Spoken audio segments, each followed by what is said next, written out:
प्रश्न वाले 3.1 का सवाल पहला है, प्रश्न नंबर पहला है, सिद्ध करें कि C का एक ऐसा मान है जिसके लिए निकाय ये है और ये है कि अंततः अनेक हल होते हैं। ठीक है, यानी ये दो तुम्हारे क्या है, निकाय यानी समीकरण है। ठीक है,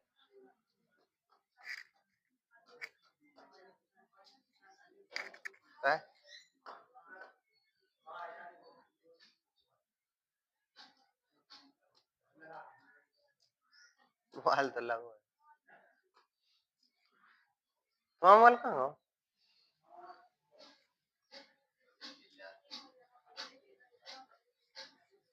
ठीक है, ये दो निकाय है।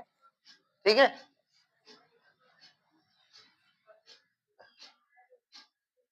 बेटा जैसे तुम सुनोगे वैसे ही समझ में आएगा, ध्यान रखना। जैसे तुम सुनोगे वैसे ही तुम्हें समझ में आएगा, उतने ही दिन के लिए तुम्हें समझ में आएगा, इसलिए ध्यान से सुन लो।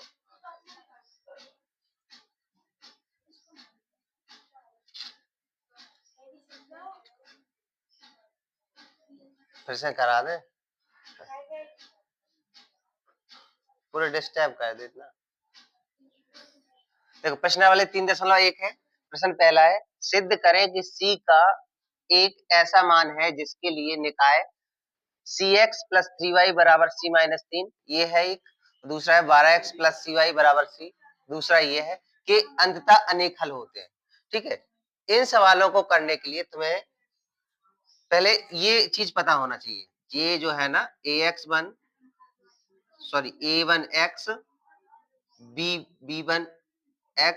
B1Y प्लस C1 बराबर 0। ठीक है, और एक और है जैसे A2X B2Y C2 बराबर 0, ये तुम्हारी दो निकाय है। ठीक है, इनकी करते हैं तुलना। अगर तुम्हारा A1 बटे A2 B1 बटे B2 दोनों बराबर नहीं है, ठीक है, तो इसका मतलब होता है अद्वितीय हल। क्या हो जाता है? अद्वितीय हल। ठीक है, और A1 बटे A2 बराबर B1 बटे B2 बराबर C1 बटे C2, इसमें ये बराबर नहीं होता है। A1 बटे A2 बराबर B1 बटे B2 नॉट बराबर, मतलब बराबर नहीं है C1 बटे C2, तो इसके लिए होता है कोई हल नहीं, कोई हल नहीं।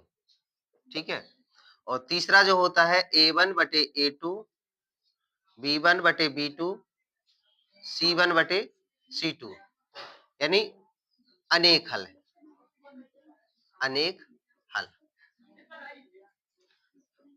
अद्वितीय हल के लिए ये रहना है, दूसरा कोई हल नहीं है, इसके लिए ये रहना है, और अनेक हल के लिए ये रहना है।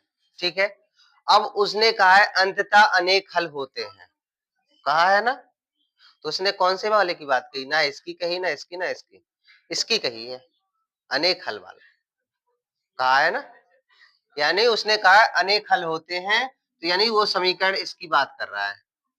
अगर वो कहता अद्वितीय हल है तो वो इसकी बात कर रहा है, अगर वो कहता कोई हल नहीं है तो इसकी बात कर रहा है। समझ रहे? ये तुम्हें तीनों याद करने हैं, अच्छे से याद कर लियो ये। ठीक है, ये तीनों ऐसे तुलना, ठीक है, इन्हें बार बार लिखोगे तो याद हो जाएंगे। ठीक है, इन्हें तुम्हें याद करना है, कबूतर उड़ाओगे ऐसे।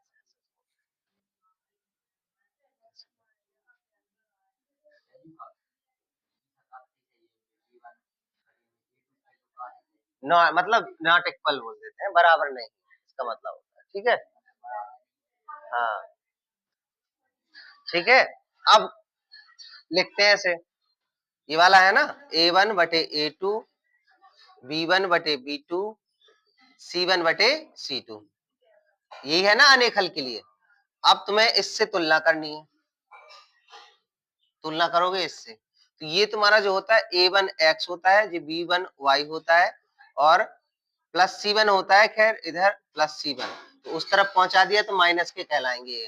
तो ये तुम्हारा A2x B2y और प्लस C2, ये पहला निकाय ये है और दूसरा निकाय ये है, तो इनसे तुलना करने इससे निकालेंगे। तो A1 का मान कितना है C, A2 का मान कितना है 12 बराबर, B1 का मान कितना है 3 और B2 का मान कितना है C बराबर, C1 का मान कितना है माइनस के C प्लस C, हाँ ये हो जाएंगे, पहले माइनस चिन्ह लगाओ और फिर इसका माइनस C माइनस 3 बटे, और C2 का मान कितना है माइनस के C, ये हो जाएगा।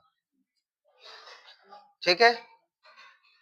अच्छा ये जो सब चीजें हैं आई कहां से है, A1 देखो ये है तुम्हारा, B1 ये है तुम्हारा और C1 तुम्हारा ये है, A2 ये है, B2 ये है और C2 ये है ना।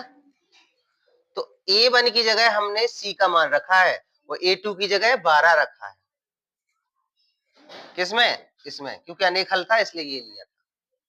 फिर B1 की जगह क्या रखा है 3, B1 की जगह 3 है और इधर B2 नीचे B2 था, तो B2 की जगह कितना है C, तो C रखा है कि नहीं रखा है।